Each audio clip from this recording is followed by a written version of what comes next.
Okay, hold on, give me a sec.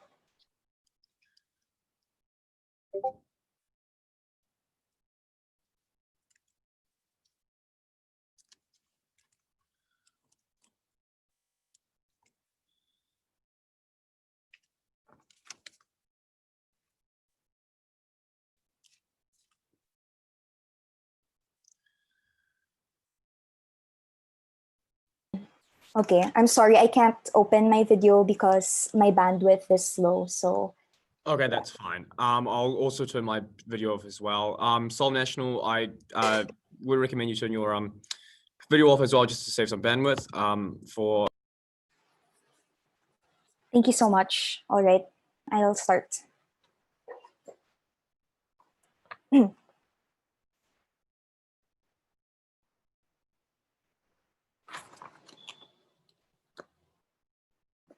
Especially in recent years, we see that the trend and the norm right now is that life is migrating on social media. So that is to say, the way that people value social media is precisely because that's where they control how they present themselves. These different people, especially marginalized individuals who already face different and varying levels of discrimination in real life, in like a lot of these different reality and different situations, already see that social media is a safe space where they can curate how they present their gender identity, for example, where they can create the different types of people they can access in their newsfeed. I think that this is like the primary crux of what these social media companies' purpose is, because they already are contingent on making sure that users are comfortable to them and they adjust to them accordingly. And that is why we see that in the recent context, a lot of social media companies are warming up to the idea that they have to be regulated and that they have to adjust to these regulations. This is apparent when we see that after Facebook being tried for the different types of data security issues that they had, they did adjust to these kinds of policies and updated this, as well as the fact that when different types of advertisers pulled out from the revenue of Facebook, a lot of them also adjusted to this because they realize it's important to ensure that users will feel safe and protected. And if they aren't doing and they aren't living to that, then they have to adjust as well. This is to show that there is a will, that there is a capacity, and that there is an interest for these social media companies to do these kinds of things, and that there is an urgency to further these measures, considering the fact that there is proliferated hatred and like a lot of discriminatory content right now that aren't being called out because of the lax regulations as seen in status quo. What do we mean when we tamp down on offensive and discriminatory content? I think that standards are already in place right now, and we can continue to expand these standards. So these are things like non-negotiable content that, like, there's a general consensus is offensive. Things like rape videos, shootings of people that, still do continue up till now to be posted, or posts that contain the N-word, or those that incite violence against women and other minorities, comments with sexual harassment, or even Holocaust denial. These are things that are already a general consensus as offensive and discriminatory. And we want to go to the extent of aggressively policing as opposed to the soft measures that we see right now. What the burden of opposition is to prove is that status quo soft measures is sufficient and effective in protecting these vulnerable individuals. Firstly, I'm going to prove to you why it is not enough, right? I think that lax regulation means that there are different manifestations of it. This is shown in things like the vague guidelines that, aren't being specified by these social media companies because they're too scared to, really specify it. Or number two, it could mean being reliant on the number of reports before they're actually going to act on it. That is to say that they're reactive as opposed to proactive. It also means taking a long time because they operate only with a small number of staff to moderate their content, and even like the whole general non-interference is something that they will do as a demeanor instead of acting really quickly upon the complaints of people. That is to say, all in all, they're very active and leaves a lot of harm to be fertile ground within these kinds of social media platforms. What is the impact of these types of things happening as a result of these tax regulations? I think we have to tackle and we have to take a look at individuals, especially those marginalized people, especially people of color, women, and other identities that do have or that do migrate to these kinds of social media because it's like the norm right now, and it's because that's where exactly they're able to live their lives, and that's where they get their normal information from day to day. I think that first, they're more likely to see these things, and I think that this is already a harm in itself because there is a trigger and there is a dignitary harm when you as a woman see these kinds of derogatory jokes from group chats or from like posts of men online, or when they see, for instance, as a rape survivor, seeing a lot of these videos still being streamed online and not taken down by Facebook and not taking decisive action. But even after they do report, when they see that that it does still stay on in their feeds or in these certain types of circles, there is still trauma of seeing it everywhere, of seeing these different types of friends comment, like, and share these kinds of things, or even just knowing that they weren't responded to shows that they weren't really as important in these types of social media platforms.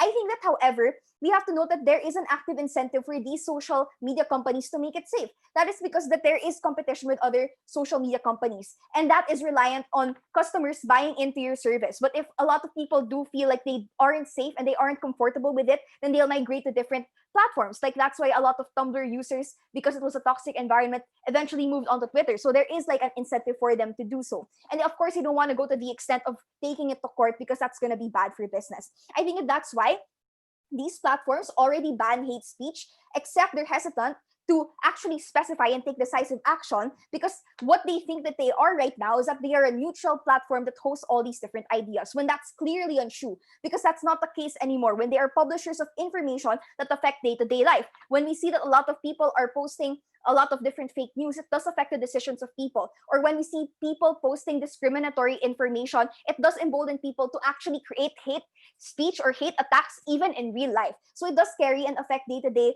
life at the end of the day. I think that the impact of this is when these individuals are or feel harmed as because of the lax regulations, we drive these people away. That is, we're much more likely to create an imbalanced platform where the people who are more likely to stay are those toxic users, and they're the ones who have like the most say and have the most control. But secondly, even if they don't are driven away, I think it must mean that they have to deal with it, and that's something that we don't stand for, because we want to make sure that this platform is accessible to all. But secondly, even if it's not to the individual, it also has a harm to the society and community. I think that when there is no decisive action, there's already within it a subliminal messaging coming from these platforms and the community as a whole, that there is a stamp of approval for these different types of offensive and triggering content, that it is a negotiable thing, that it's not something that they should decisively act upon. What does this mean? I think that for those people who posted this content and supports this content, it radicalizes them even more. They realize, it's fine that these kinds of extent is tolerated. I think we should test it out and level it up even more. But secondly, it makes them much more likely to expand these different types of ways that they're going to try to post their offensive content. Things like hiding it between group chats, hiding it in a lot of different Facebook groups, and posting all of these jokes there. I think that that's where they're more likely to be encouraged. The second thing is we have to tackle on why only through aggressively regulating is it going to be solved, right? I think that given that we already proved that the measure is not enough on our side, and not anything less will it only be effective. Why? Because one, we're able to have better crackdowns. The active investment of these social media companies, because it's going to be the priority, means that we will have things like hiring more moderators, actively seeking out hate groups, especially those that are hidden in another name, so that they aren't going to be like sniffed out by the mods, or deleting a lot of posts deleting the post proactively, as opposed to waiting for people to report these kinds of things. What does this mean? I think that we're able to prevent the escalation of these things. Like, first level, we're not gonna allow these a lot of marginalized people to see these things in the first place. But secondly, prevent the escalation of it. We're gonna prevent another 4chan from happening, where it suddenly became an echo chamber, because a lot of the toxic people managed to take control of the platform, and they were able to be full of like alt-right people who posted a lot of derogatory content, as more people left because it was too toxic. I think that social media companies doing this will not necessarily push these radical people away and make them fester in another corner. Because no, it can be applied to a lot of these social medias, given that I told you that there is an active incentive for them to do so. But secondly, even if it does push them into a corner and they fester, at least that they have less avenues and less platforms, meaning it makes it so much more easy to correct, because you diminish their number and you diminish their legitimacy, meaning it's so much easier to tamp them down from the root, even if they do escalate and radicalize on their own.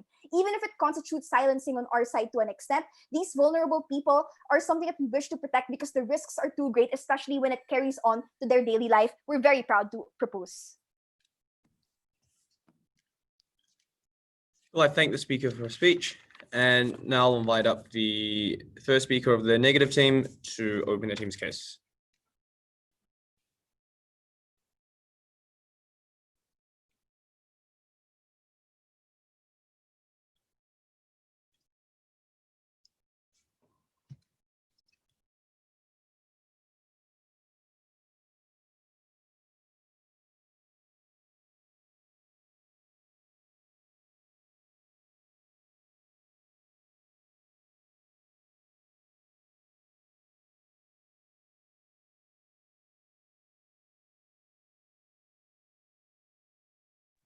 Just a moment, please.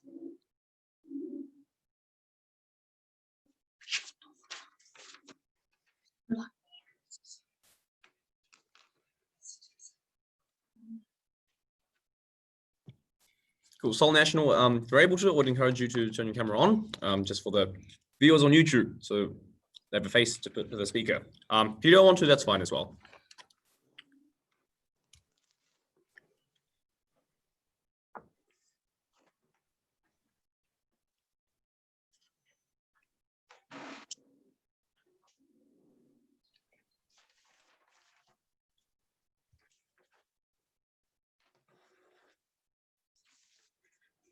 May I begin?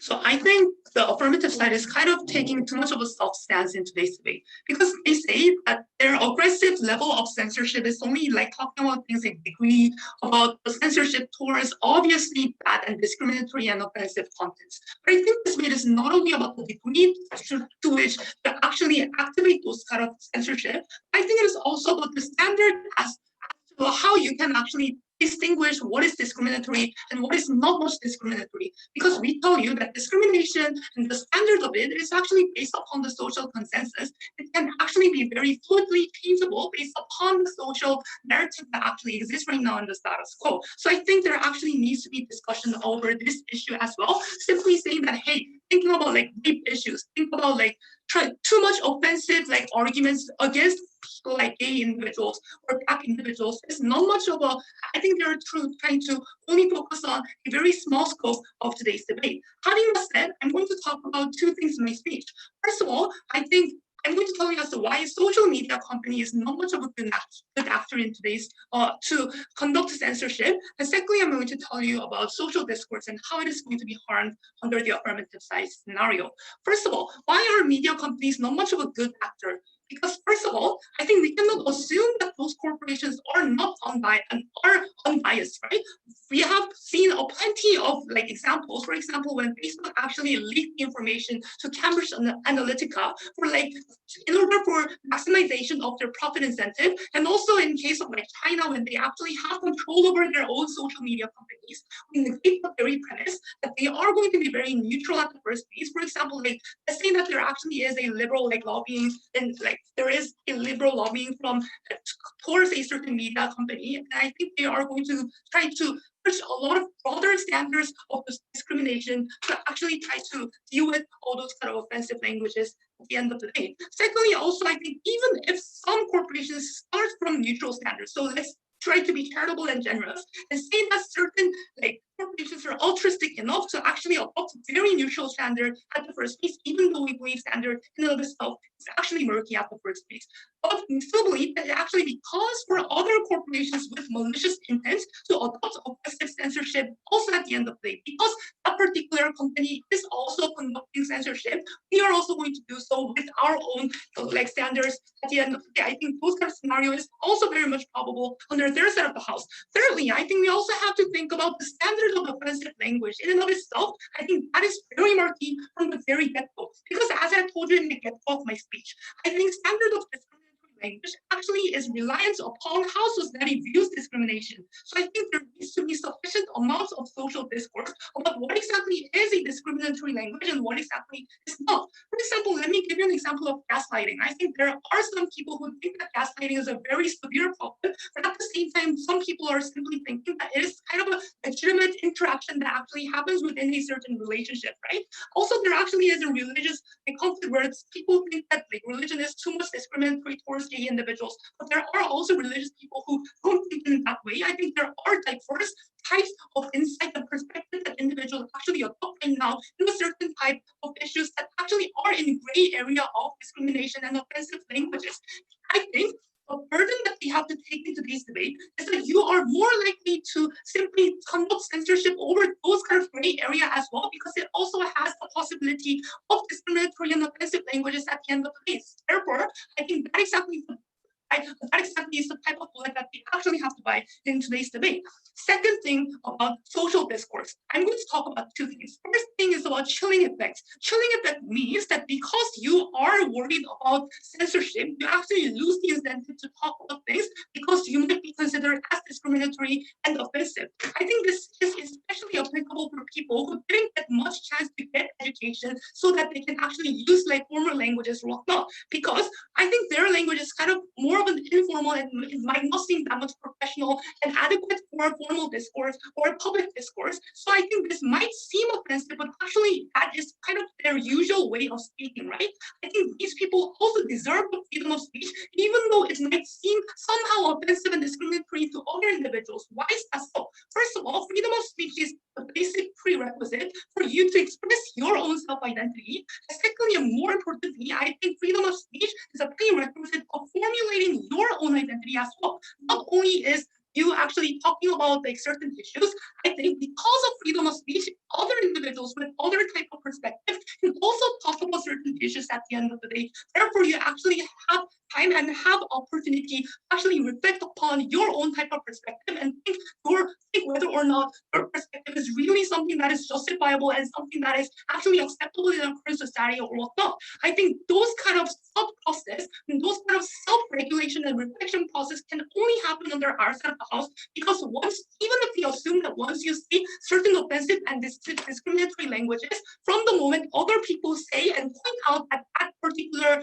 word is quite discriminatory and offensive, I think those people actually get more opportunity to think about themselves and think whether or not they were very discriminatory to other individuals as well. So I think that mechanism is lacking on their third side of the house. The second thing is about the extreme individuals. So I think the biggest problem that they actually recognize in the status quo are extreme people actually posting extreme discriminatory languages that actually is going to harm a lot of individuals, especially who are the minorities. The reason why we think their policy is worse is because those extreme people do not change their perspective at the first place and still have an incentive to talk about those issues in a very discriminatory and offensive manner, but they just go to other type of close community other than SNS. I think anyone, if they actually want to talk about those issues, right? Why is this worse? Two things. First of all, I think it's about self-reinforcement mechanism. Because under our side of the house, at least if you post some offensive languages in a very discriminatory manner, then other people actually have a natural incentive to stay and pinpoint and say that, hey, this is bad, and actually try to collectivize and try to make up solidarity with other minority individuals and try to protect those individuals at the end of the day. But if you actually go to those kind of close communities, you are going to self-reinforce your argument that gays are horrible and feminism is terrible, and it is okay for you to think in that way because there are only individuals who are actually thinking in that particular discriminatory way. What exactly is the impact? I think more radical action can also be justified and generalized in this case scenario. Things like hate crime towards female individuals, things like vandalism in queer parades, right? I think those kind of radical actions can actually more likely to be happening on their side of the house. The problem is that those harms, from the moment when people actually get killed by those individuals, the harms are irreversible from the very get-go, at least we think, because there are a lot of people who are actually looking at my comments. I think those radical individuals actually have more incentive to become more cautious. Second thing is about people actually getting exposure about certain contents. I think the basic solvency of discrimination can only happen with the support of people in the middle ground, when those people actually identify and acknowledge the problem that, hey, this is actually the problem that right now we have to solve this, right? I think in cases, especially when there needs to be a lot of arguments in order for us to recognize that is a problem or not. For example, let's say that there is a sexually objectifying content of a female celebrity, when people actually post certain things and when people post certain comments that they are sexy, even though you actually like internally think that that person was very sexy, from the moment you see the comment by criticizing and saying that, hey, you are actually objectifying those female individuals, so therefore it is very bad, I think you actually get more chances to think of the issues and change your own perspective into a more female-friendly way at the end of the day. I think in order to solve the problem of discrimination, you actually have to be more exposed to it. You actually have to more talk about it in order to solve that in a more effective manner. I'm more than proud to oppose this motion.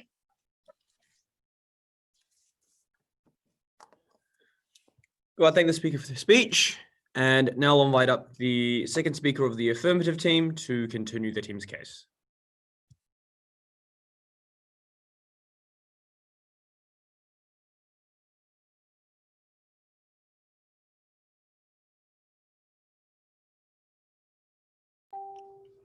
Hello?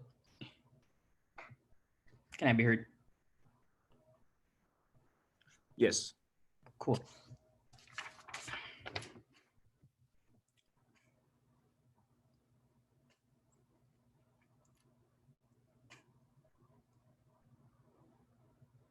I think negative was quite strange in this debate because apparently the first basis for why they think that this policy shouldn't pass is simply because we can't understand what discriminatory is, therefore we shouldn't implement a policy to begin with. So I think if I can prove that we can distinguish what is discriminatory, then I think we get the go signal on the first half, and I'll get to the other part about solving racism later. So how do we then distinguish what is discriminatory? I think the first thing to note is you already have anti-discrimination laws in the present, which means that there is a basis for what these companies can deem as discriminatory and can deem what is not discriminatory in the first place. But second, if they say that these things are gray areas and we are unsure whether or not it is harmful, I don't think when we talk about aggressively censoring doesn't mean that there's still no report function, because I'm pretty sure if it's a gray area and it's lit by Facebook standards, people can still report it given where you are still aggressively censoring. But if it is a gray area and might have been good in the first place, that came from my first speaker when she preemptively told you that Facebook can still can still interview and ask you about those things the same way that Facebook does now when you are reported. So if it comes to the gray area, there are ways to resolve it either way. But when it comes to really defining what is discriminatory, and they say that it is in the power of these social media companies, and I think yes, we do agree. It does agree in their power. So that means that these companies can change their discrimination laws. So if something new comes up and it's something that is much more harmful, I'm pretty sure that these companies can adjust to begin with, because the same way Facebook updates its guidelines and standards, we could do any other social media company can do that. So I think quite clearly we can discriminate we can distinguish what is discriminatory and not discriminatory. The question that we asked negative, but they never responded to, is should social medias create a safe space for people within their platform? And they simply just say, no, that's not going to happen because social media companies are biased, right? I think that first of all, that was already preempted from Prime Minister. There was no response to this at all. Prime Minister told you they have the incentive to be as unbiased as possible and try to create as much of a safe space simply because of competition. Which means that if Facebook isn't doing it and Twitter probably is, people will move towards Twitter instead. Or if Twitter and Facebook aren't doing it, another social media platform will probably come up and give it itself. That's why there are also grassroots social media apps to begin with, right? So we think that if you are talking about social media companies, there are incentives for them to adjust. But what about those people who are so harmful, who are so malevolent and do not wish to adjust at all? We say that's fine. If these companies do not want to change their standards, I guess that's a different issue. People can either call them out, people can either sue them, or people can just not go there. But at least what's important is it's clear for people that if Reddit is so harmful, Reddit is not a safe space for me. Therefore, I think therefore I know that I should avoid it, because rather than be surprised that there's a hate comment waiting for me there. So I think in these scenarios, it's either first people will be able social media companies have the inherent incentive to adjust, but secondly, people even if they are unwilling to adjust, people can see at the bare minimum whether or not a social media company is harmful for them. Next, they argue it's the chilling effect, right? And people are going to be afraid of censorship. That's why people are going to second guess their discussions on social media. I think that first of all, if the content is harmful to begin with, I think that's good if they second guess. If these people have to hesitate about using the N-word, I'd be more than happy that these people would hesitate, because I think that them throwing the N-word around or making sexual comments willy-nilly are things that are bad for society and often harm how people see it. Because the problem here is that we don't care if bigots are going to be offended by the fact that they can't say those words anymore. We care that people who were unsuspecting or third parties to begin with suddenly see those words and feel an attack onto their own personal identity. That's what's more important in this debate, because these people never consented to seeing that content in the first place. They simply were just caught off guard because people were able to post those things at any given time. But we think that secondly, the chilling effect isn't a problematic thing in this debate. Why? Because I think that happens on their side as well. Because take note, this debate does not take place in a censorship versus no censorship debate. This debate takes place on whether or not social media should aggressively censor, which means that status quo, which negative has to defend, already has censorship to begin with. So if they are saying that chilling effect is a harm, chilling effect happens on their side as well, because people can report you for your content to begin with. The only difference that government gives you in this debate is that what's happening out there is currently not enough. So okay, on marginal, we have much worse of a chilling effect, but we tell you that if we do have to trade off people having to second guess their content, we'd rather people second guess their content than other people get offended. But now, lastly, they argue that, oh, the radical people will just go towards a more close community and they're going to self-reinforce. They're going to self-reinforce their ideals. I think, on the first place, bigots will always be bigots, right? I don't think that these people will be able to change on the first place to begin with. And they say that these people will change because when they see they have more comments, they'll be more cautious of what they talk about. I think that's not true, because if you look at the comment section of any far-right page, and if anyone replies or asks for a discourse, oftentimes they're greeted with other harmful comments which enable and endorse the current behavior the page posted to begin with, or the page itself responds with the same derogatory comments to begin with. We think that discourse doesn't happen because these people have already been indoctrinated and self-reinforced their ideals to begin with. But never did negative argue why social media companies have the inherent interest to reform the way these bigots think to begin with, right? Compared to my prime minister's argument that they do have an inherent interest on a safe space. So what does this then mean? I think this debate now becomes a comparison on what should social medias be. Should they be a company that creates a safe space, or should they be a company that reforms bigots? So I'm going to respond to this, and I'm going to break this issue and tell you why their interest is always to being a safe space.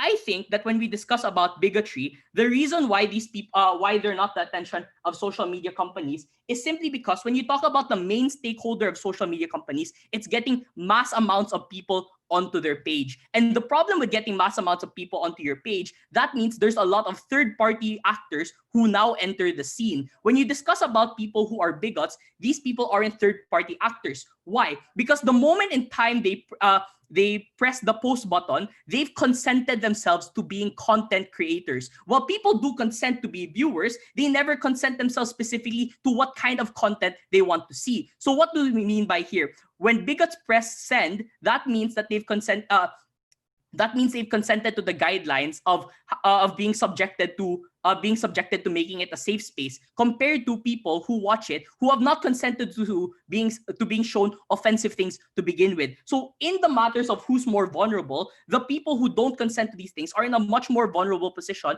because when they are caught off guard, you have that internalized trauma that happens within you. But further, we tell you it's worse. Why? Because when these people see these content again and again, oftentimes they face fatigue, simply because these content has become so much more normalized into their mindsets. The very virtue that you constantly see sexual harassment comments and it's not being taken down, it becomes normalized for the mass majority of people. So that means that new people onto the platform will also be caught off guard, but people currently on the platform become so numb to it that even when it happens in real life, these people are afraid to call it out. So in the comparison, we think that when we talk about the duty of a social media company, its duty is always to everyone else and not the people who want to post things. Very proud to propose. Well, I thank the speaker for the speech. Before we continue, I've had a request that Seoul National not to turn their video on during their speech, just because it really affected the audio of the last speech. So Seoul National will ask you guys not to I'll ask you not to turn on your video while you're making your speech. Cool. With that out of the way, I'll now invite up the second speaker of the negative team to continue the team's case.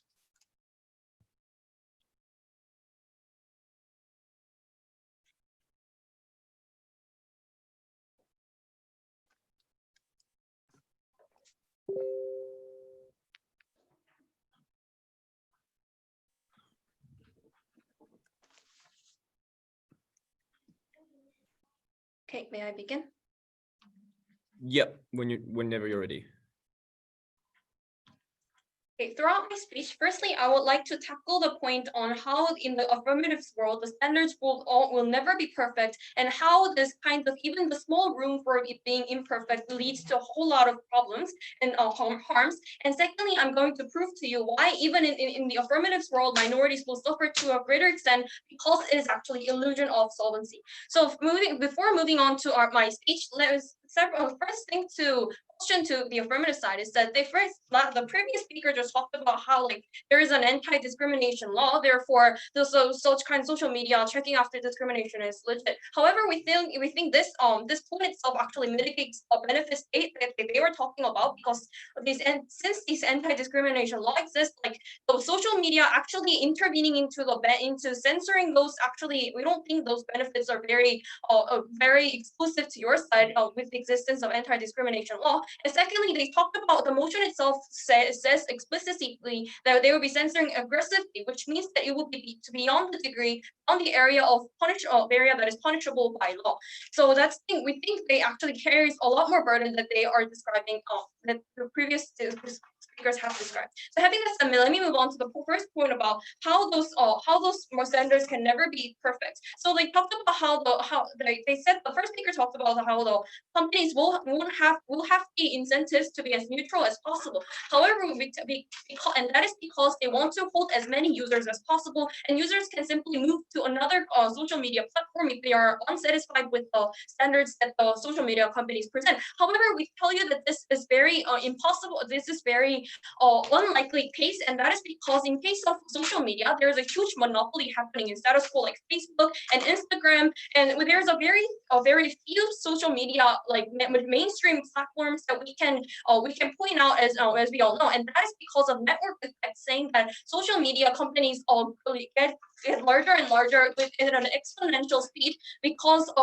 it requires more, and because the more users they have, the more actually the greater and exponentially the effects of like the utility that they can provide to people. So that is the reason why it is very hard for those individuals to move to another platform to a degree where it actually makes the profits of the social media company decrease by their biased actions. So, and even if it does, it will take a very, very long time. However, we think this kind of, even the small room for imperfect standard leads to greater harm in their world, because they just bringing up a point that one of the points in their arguments was that simply like those discriminatory content prevalent on social media sends out some message to people that these kinds of contents are just. Applying the same logic in their case is that if in your case we think that this kind of situation will bring much greater harms because of your market standard and time-taking standard that requires some like human social media company staff to go on and check whether this is discriminatory or not. And during the period, we think that this kind of discriminatory content will still be online. And once those people think that because social media companies censor the discriminatory content and give an absolute and definite trust toward the social media company, they will lose their ability to like be critically thinking the content that they're receiving, meaning that they will be this action of censoring the content, however it's leaving an imperfect leaving some gray area, will actually make people believe that these kinds of contents are more just and give a lot more legitimization and a lot more justification to those content that they are actually justifiable and legitimate content to be online. So while as in our world, when people actually know and concede that not everything on social media content is not correct, like not discriminatory and not neutral, they will be more actively incentivized to have critical thinking about the content they actually receive. And actually, they talked about how and second of all, they talked about the bigots will always be bigots. I think this first, according to the characterization of the bigots that they presented to us, I think rather the case for the more realistic picture of what those bigots will react to this policy is that they will give a narrative of saying that we are being oppressed by the social media companies, companies, and because they are bigots who just simply like want to be or very ignorant of others, they will be more enraged toward, and those their discriminatory and enraged feeling toward the minorities will be further aggravated. And this actually, we think that this and with this then leads to more radicalized communities within themselves and more radicalized ideas to themselves. And these kinds of, and they will move to other like very small type other places other than SNS. And some examples are like blogs or internet cafes. And these days, we think individuals can build their own home pages and like internet sites and which means that they don't have to always rely on platform provided by SNS. So they will be building their own small community that is with very radicalized thoughts and without any kinds of checks and balances coming from more rational thinkers. And that will lead to like more actual radical discriminatory actions, as our first negative speaker told you about.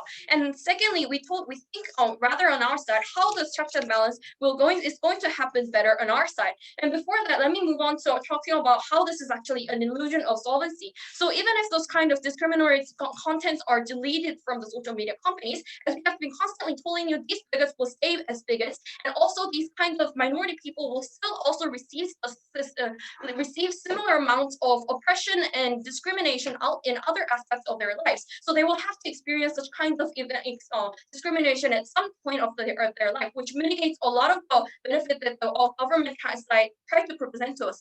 And further on, why is it actually better for those minority people to experience such kinds of discriminatory content beforehand in SNS? Firstly, we think it is SNS is a place where they are more neutral in terms of power balance. So in affirmative side, those people will be experiencing discrimination in a real life situation when it is directly related with their interests, like in cases of power imbalance, like at work or at school, with like a teacher discriminating person or your boss discriminating a female employee or whatnot. However, in our side, we think it is neutral in terms of relationship, but which leads to, firstly, it is much less painful because it is not directly related with your daily life living, and second of all, they can prepare beforehand, and thirdly, because they can do a lot more fight, they can better fight back to such kinds of contents, and like for example, like mirroring of some discriminatory contents. And thirdly,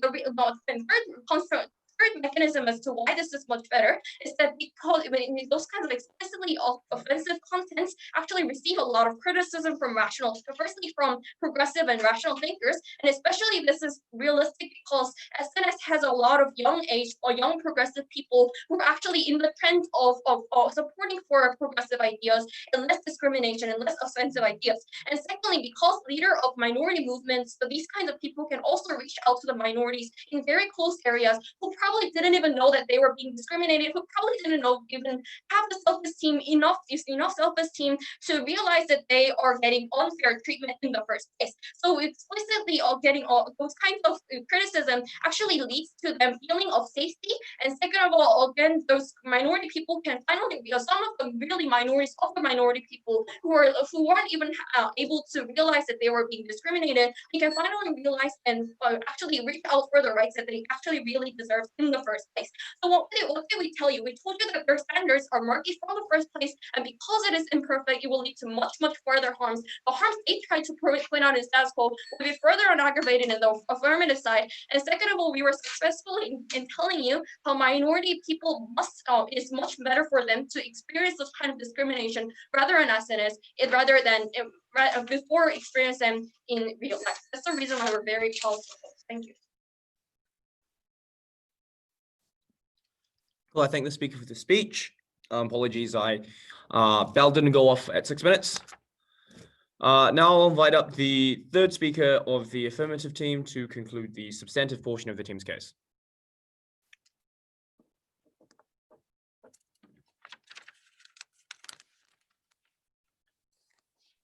Hello. Hello.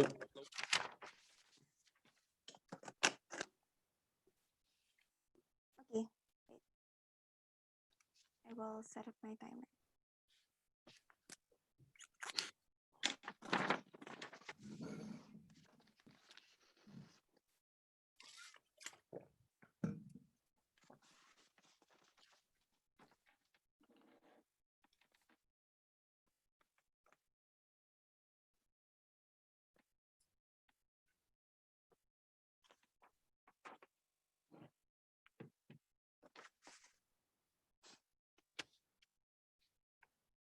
Okay, I'm gonna start. Come on.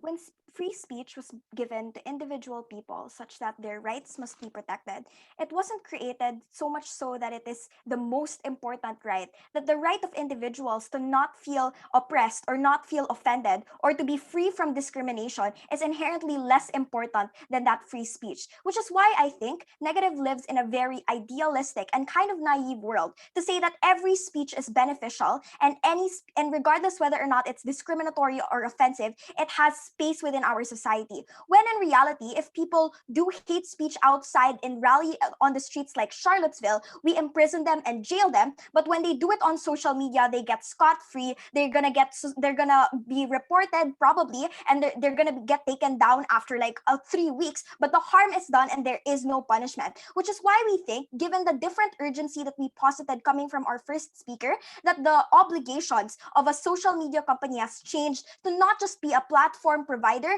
but a regulator and a moderator of the content that exists because of how impactful it is. It must shift towards aggressively censoring this specific content, which is why I think this motion should stand. The first question I want to answer is, will discussions effectively combat harmful content at Negative's bench? Because notice that until their second speaker, all of they argued is simply all of the harms that we told you are resolvable on their side by discourse, and discourse is the most important thing in their for this debate. The first thing I want to call out is them saying that discussions are important and effective because call out culture works, and if we call them out, they're likely to change their views. I think that this is untrue, and it relies on the assumption that everybody wants to be educated and everybody is willing to learn, when in fact, if you look at current status quo, even if Twitter currently does things like send kind of place tags that this tweet is discriminatory, it continues to still be that, right? The same way Trump, even if we educate him, he still doesn't listen to us and still spurs out really racist and really harmful kinds of content. And this is something that has been happening for years now, specifically because other people who have the same kinds of content, who have the same kinds of views that are racist, continue to support them, and that's where they feel like they're emboldened to continue to do this, which is why they don't care if you educate them, because they don't want to listen to your kinds of preaching. But I think that it's illogical for them to say that the only time that we get to learn that it is wrong is if we get caught in the act.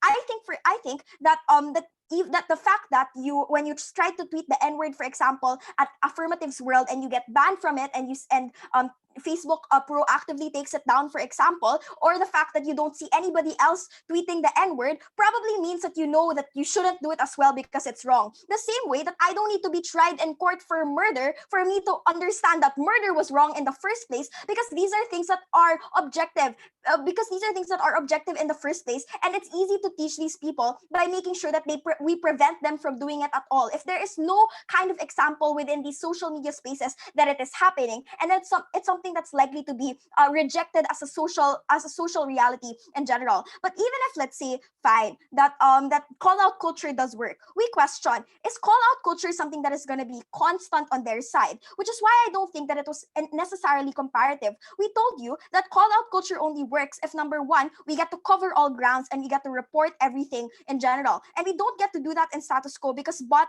accounts, for example, are constantly created to make sure that harmful content continues to exist, or things like activists getting tired from having to continuously educate individuals who don't want to listen to them, because the reality is activism and calling out these individuals who just ad hominem attack you is tiring, and you're not likely to want to do it all the time, such that some of these things are going to pass and all of the harms that we posited to you are still going to exist. Therefore, I don't think that they were able to prove that this mechanism was something that exists in the first place. But I think that they have failed to respond to a lot of the things we told you. We told you that discussions are better when we prevent any kind of offensive or discriminatory rhetoric to be used. Because now, if we prevent that entirely, we don't shift away the discussion from whether that remark was offensive or discriminatory, but we allow for it to be we shift back the discussion to what should really be discussed. For example, if I'm going to call out somebody for being like being a bad individual, and I'm going to use something that's discriminatory or offensive, instead of the discussion being about why he was a bad individual, the discussion at Negatives World is going to be whether or not that was offensive, which we think is counterproductive and doesn't engage with a lot of individuals. Minorities who see these kinds of content don't engage and don't participate in those discussions because it's something that is silencing by nature, and they don't want to participate in it because they now feel inferior. I think that means that if we want discussions on our world, it is better at affirmative side when we remove the distracting factor of these offensive and discriminatory content, such that real discussions may take place and these individuals can actually prove by mere logic that their views are something that are good. Therefore, we think that affirmative wins that issue, which leads me to the second and more important issue. Where are people actually protected, right? Because a negative concedes to this when they started to say that discourse is important so that we make sure that minorities are protected. So if we are able to prove to you at affirmative that safe spaces are likelier when you aggressively censor these kinds of content, we think that we have to win the debate. The first thing that they said is that Facebook is biased and they have skewed standards. Therefore, they're going to have objective standards for what is offensive and discriminatory. Number one, we already have fiat. The fact that we told you that we're going to only censor, and we classified oppressive and discriminatory content as that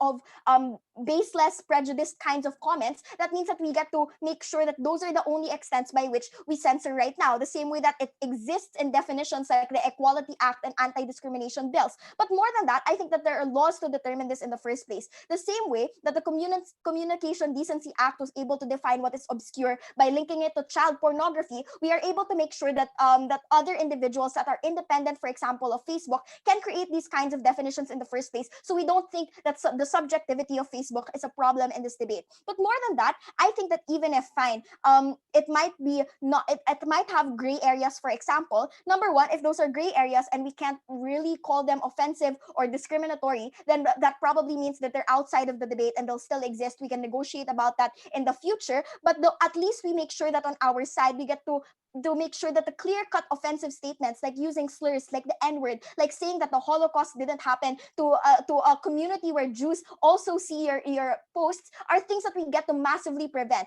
And I think that in the comparative, at the very least, we are able to make sure that these very offensive kinds of comments that we are sure are offensive are taken down immediately, and we don't have to go through the reactive kind of process where individuals will have to feel hurt and silenced and don't want to participate anymore in these kinds of discussions before we act. I think them saying that it's online, therefore you don't feel the impact, is so false. Our online behaviors dictate the way that we behave on the ground right now. I think our online behaviors and the way that the things that we see on Facebook also dictate how we feel within our own households, whether we feel safe within these kinds of spaces. For example, I think that they cannot deny that as a burden and they have to engage that entirely. But I want to weigh, right? I think that even if in the absolute worst case at affirmative, that some of our call outs, even if you're a good person, don't get to pass because they might be offensive, it doesn't exist. It is better than their best case of having to remove proactively, because at least we get to make sure that individuals don't get hurt. Our reasons for calling out other individuals are to make sure that minorities aren't hurt in the first place. So because they are the main individuals that we get to protect, I think that it's much better on our side. Them saying that we're gonna have that they'll just go to Reddit, for example, and these different spaces is not part of this debate, specifically because it's not the role of social media companies to prevent things like Charlottesville. What its role is to make sure that safe spaces exist, because them being a platform for information only exists if people want to engage in that platform. And if there are offensive content that prevent individuals from doing so, they have to act on it aggressively, or else their own purpose in society is not something that they fulfill.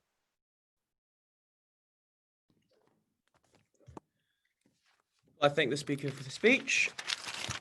And now I'll invite up the third speaker of the negative team to conclude the substantive portion of the team's case.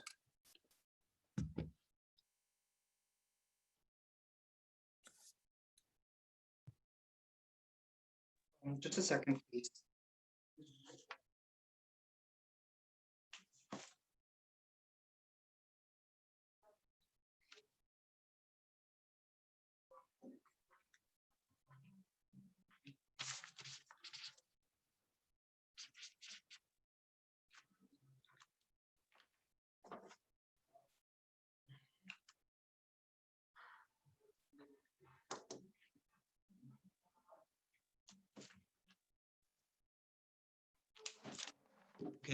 Alrighty.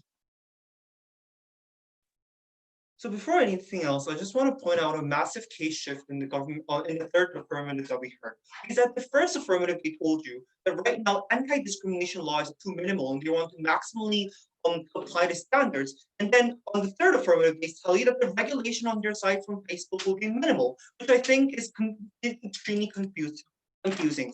What's this debate actually about?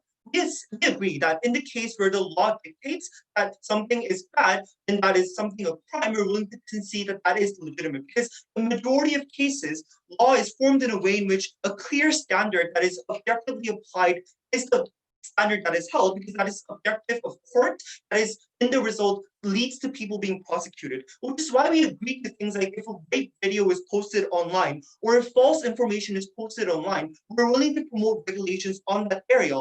The difference in this motion is that that is not contingent on a subjective response of a third party that cannot be controlled or objectively be explained to other individuals. And if those anti-discrimination laws exist in those kind of manner, we're willing to bite the bullet and say that we disagree with that as well because we don't have to defend the status quo necessarily. So two areas. Firstly, best case scenario, why we still win that, even if we assume the best case scenario outside affirmative. Second, worst case scenario. And then lastly, I'm going to do some weighing of these two case scenarios. Firstly, the best case scenario, because their only argumentation in this debate was that they want to provide safe space to individuals. One, we questioned how important that is insofar as you don't prove that on the offline world, discrimination will decrease. Look at the way the third affirmative impacts this argument. She says that online behavior is important because it impacts offline behavior. So insofar as we prove that the end goal of their side, which is to decrease offline behavior and discrimination in that regard, and they don't achieve that, the benefit on their side is extremely marginal and non-comparative. And we think we've done that because just because you delete this from SNS doesn't mean that protests are discriminatory or people acting in a discriminatory manner in workplaces just go away. But second, we went further and flipped this argument and told you that SNS is a place where minorities can be protected because A, it's a place dominated by relatively young people who are liberal. B, there's a lack of problem with power imbalance, things like where like your employer does discriminatory comments and you can't contend against that. Lastly, SNS is increasingly being used as a platform for social movement when we look at things like the Me Too movement, the BLM movement. We think that this is important because given that in the offline world, closure is unlikely to be provided, the closure that comes in the SNS world through things like comments, through things like other people rebutting those derogatory comments is extremely valuable experience, especially to the most vulnerable. For example, the Black child who lives in a white community, therefore faces discrimination all around the world. Two responses they had against this. One, that movement leaders would be tired of this and therefore will stop. I think that's symmetrical for bigots and for movement leaders, right? To a white bigot, they consistently argue to the BLM movement that their viewpoint is wrong, but they're not persuaded, right? So insofar as that being tired is an important mechanism on their side, that also mitigates the impact of the harm that they have on that side of the bench. But second, you don't need to be a movement leader or a movement participant to rebut derogatory comments, because in many cases, the bar that SNS comments have is extremely low. And given that we are on a liberal trend in the current society, that there are many individuals who can rebut this in the status quo. But the second rebuttal we had was that people feel inferior in the SNS world and therefore won't rebut against that. I think one, that is contingent on there being no social response, which isn't something that's recognized on the affirmative bench. But second, I don't think that is true, right? Because if you feel inferior in the online world, you're more likely to feel that on the offline world, which is why online world fights and discourse is much more protective to these individuals. The second idea we had under this was the idea of radicalization. We told you that individuals can build their own sites when they learn programming in the status quo. Also, we told you that the narrative of oppression becomes much more persuasive on their side of the bench. Because oftentimes you're talking about radicalists who are not moderates, which means that they have a huge conspiracy theory that the government, that the big corporations, or that the central authority is oppressing them, therefore they need to go more violent and more actively. We think that narrative becomes exponentially persuasive insofar as we've recognized that the standard is extremely arbitrary and we don't think we've heard a response against that. So this clash is a flipped point that benefits our side or at best a wash. Therefore, they can't win this clash. Second, the worst case scenario. Firstly, we told you that you cannot assume that SNS companies will take on good standards. I told you that SNS companies have a profit incentive. One, we told you that actually there isn't, because in many cases the networking effect that happens in the SNS world means that many companies monopolize. Second, we told you that, and they told you on their second speech that the SNS companies have an incentive to intrigue a mass amount of people, which is why their mechanism is internally inconsistent. But lastly, we've historically seen SNS companies forego that harm, right? Due to other more important profit incentives. For example, when Facebook sold information to Cambridge Analytica, or when SNS companies in China, if they do not follow Chinese government's demands, will be shut down, and that's the biggest profit disincentive they have, decide to forego that harm. We don't think that is good. Why is this super, super important? Because in the context of especially developing nations, for example, the Hong Kong protest that's happening right now relies heavily on SNS because that is an area in which individuals can anonymously gather and therefore bring about social impetus. Those tools might be significantly worsened, and that is a much more tangible impact than the non-comparative impact of feeling a safe space, because this is actually leading to things like prosecution and internal problems in these nations. Secondly, about the chilling effect. I think this is where the liberal bias within the debating community is extremely problematic, right? Because they assume that derogatory comments are only used by conservative bigots, which we tell you is not true. For example, if I'm a gay individual who's been extremely mad about religion oppressing gay individuals, I might use derogatory comments to criticize religion as well. For example, in the Muslim nations like 10 or 20 years ago, saying that the Allah would have believed that women should deserve more rights than men would have been extremely offensive to these people who believe in Muslim religion, which means that because what's offensive is societally decided and it's arbitrary, it can be used to oppress minorities and oppress liberals within the society as well. Therefore, their weighing calculus that we are going to protect the liberal minorities and therefore this is good is extremely unpersuasive.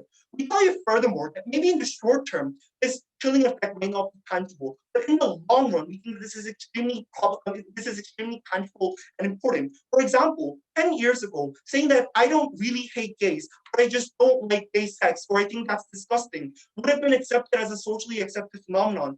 Right now, due to vigorous social discourse, we see a change in perception, and that can uniquely especially happen in the SNS world, where individuals are guaranteed anonymity and are not influenced by power imbalance situations, are not influenced by tangible outcomes. Therefore, this allows individuals to gather for movements much more. It also impacted the idea of free speech much more, in that this is the only way in which you can go against the coercive state structures. You only have one vote in an election. That's why the ability to influence other individuals and to form your identity is super important. So lastly, in terms of weight, firstly, I don't think they've mechanized why in their best case scenario, leaving this as a vacant society where social discourse doesn't exist is beneficial to begin with. But second, even if they prove that, we can have much more tangible outcomes in the worst case scenario, things like lack of social discourse or social movements like the Hong Kong protests or other protests in dictatorial regimes being undermined is something that receives no reputation at all from the affirmative bench. And we think that it impacts not only a safe space of individuals on the online world, but also on the offline world. It can lead to people dying. And therefore, we think that's a much more of a tangible harm we're extremely proud to oppose.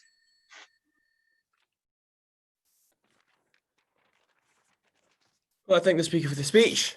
Now I'll reverse the order and invite back up the leader of the negative team to conclude the team's case.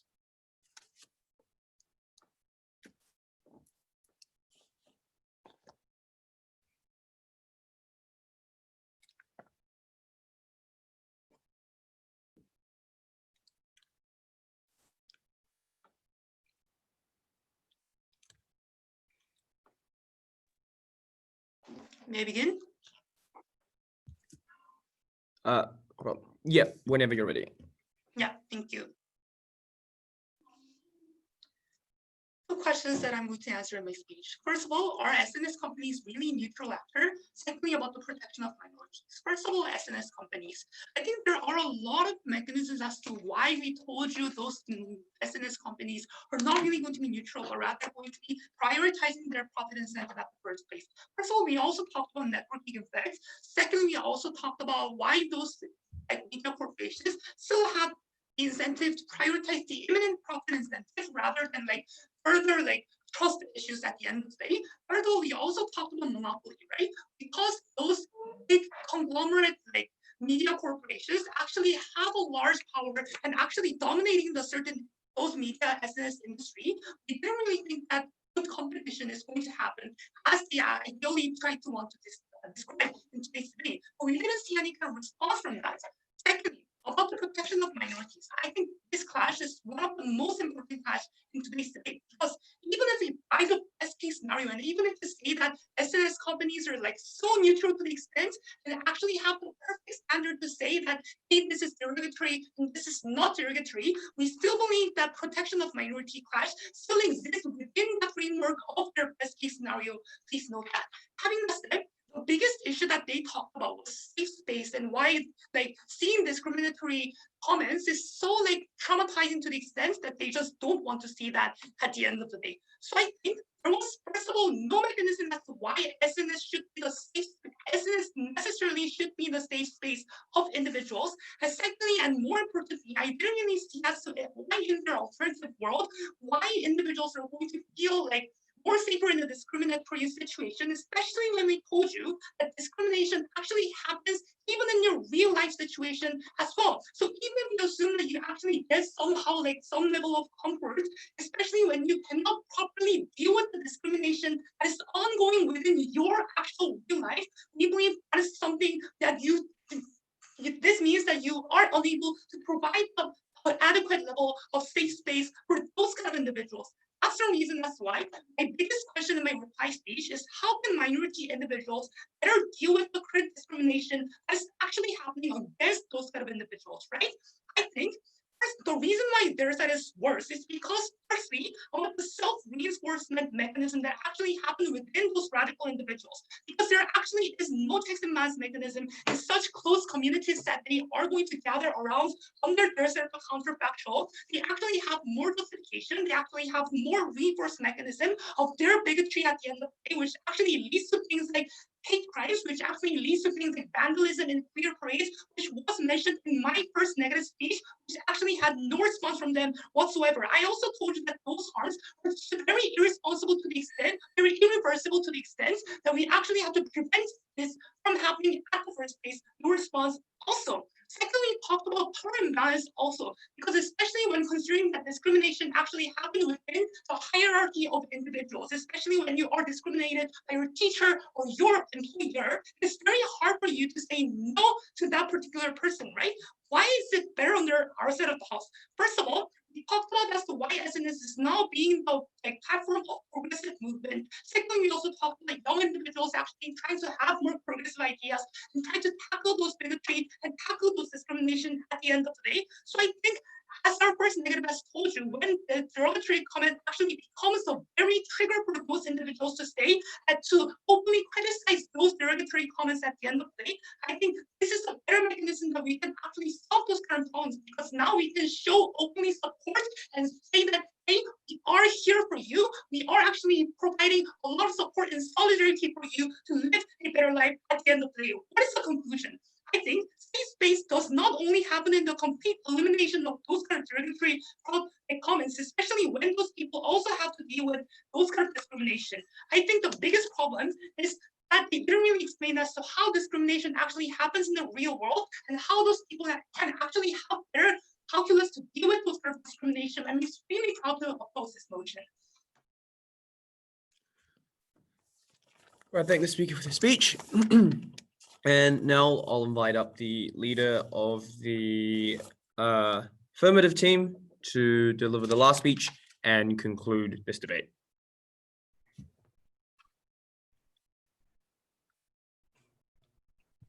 Before I weigh why we win the debate, I just want to point out that Whip had new matter in this issue when he talked about how liberals and minorities also use discriminatory content as a form of protest.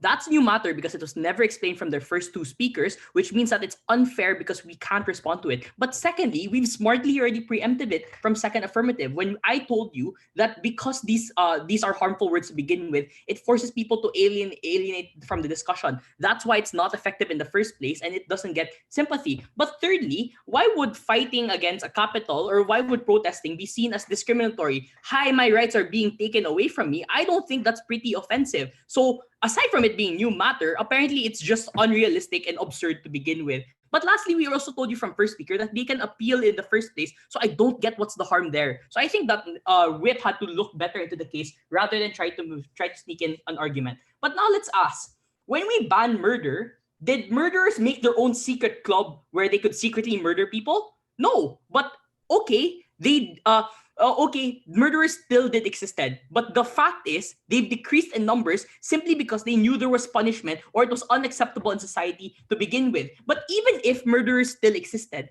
did it stop us from criminalizing it? And the answer is also no, because our burden isn't about making it all go away, because we understand that there really are bad apples that exist out there, or there really are lapses and mistakes that do happen in society. But the difference is we criminalize it because we have the intention of making it safer for people. So given that, I don't think that negative really disproved why the victims being offended is not important in this debate. But instead, they take it up and make it much more humane. They say these people have to be offended so that they could correct these people, right? How insane is that? We are going to let people get murdered so murderers can go to trial and we can correct their behavior. I don't think that's how society works. The reason why protection is so important is because these people are unsuspecting to it. People who are murdered are unsuspecting to being murdered. The same way, if you see harmful content, you're unsuspecting towards it in the first place. We don't think that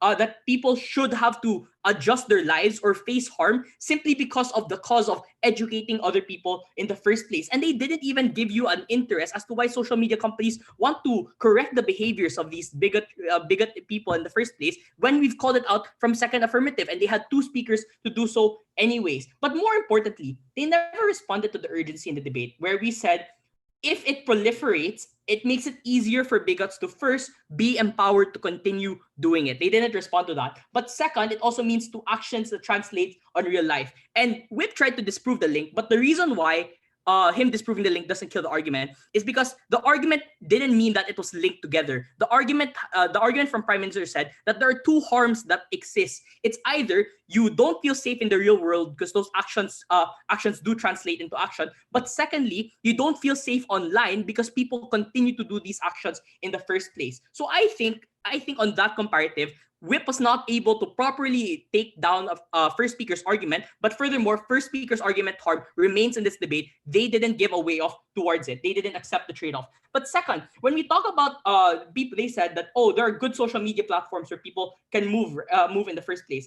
I think that if good social media platforms like Telegram exist for people to run away to, we think that's good. But even better, we want that for every social media platform, especially when Second Negative tells you that Facebook is so important and so big that people don't want to leave. We don't want people to have the dilemma to question whether or not they should throw away their investment on a social media platform simply because that social media platform wants to tolerate a bigot in the first place. Because I don't think that people should have to flee for their lives just so we can tolerate offensive people in the first place. So if you have to weigh this debate and you have to weigh the role of a social media company, take note, the social media company is not a regulator, it's not a correctional officer. The social media company is a moderator of a social discourse platform. And when we talk about social discourse and its platform, people have to be safe, people have to feel invited that they can participate in. Very proud to propose.